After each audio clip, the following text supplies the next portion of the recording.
ভালো নির্বাচনের জন্য আইন শৃঙ্খলা পরিস্থিতি ভালো হতে হবে, কিন্তু সেটিরও লক্ষণ আমরা দেখতে পাচ্ছি না। বর্তমান সরকার ক্ষমতা আসার পর জিনিসপত্রের দাম শুধু বেড়েছে, কমে নাই।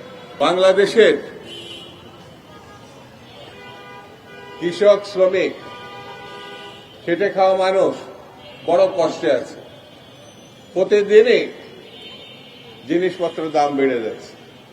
প্রতিদিনই তারা মানসিক যন্ত্রণা না, সংসার টেনে নিয়ে সামনে এগোনো খুব কষ্টকর হয়ে গেছে।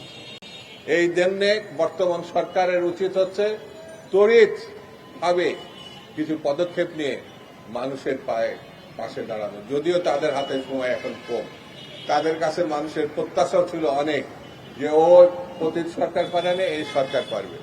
17-18 মাস হয়ে গেল বর্তমান সরকার ক্ষমতা আসার পর জিনিসপত্রের দাম শুধু বেড়েছে, কমে নাই। আগামী সরকার আসা পর্যন্ত আমাদের অপেক্ষা করা ছাড়া আমার মনে হয় আর কোনো পথ আমরা পাচ্ছি। কিন্তু একটি জিনিস, ভালো নির্বাচনের জন্য আইন শৃঙ্খলা পরিস্থিতি ভালো হতে হবে, কিন্তু সেটিরও লক্ষণ আমরা দেখতে পাচ্ছি না।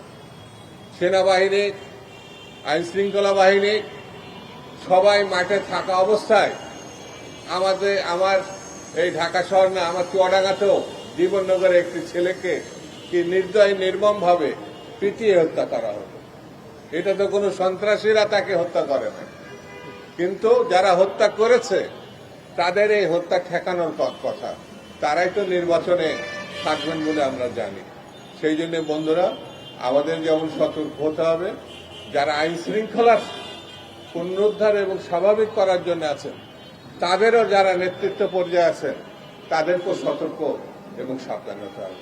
বন্ধুরা, কথা একটাই, সেটা হচ্ছে বাংলাদেশে বসবাসযোগ্য, যেটা 71 সালের মুক্তিযুদ্ধে গণতন্ত্র স্বাধীনতার মধ্য দিয়ে মানুষ তারা দুবেলা দুমুঠো খাবে, এই প্রত্যাশায় কিন্তু এই দেশে মুক্তিযুদ্ধ হয়েছিল।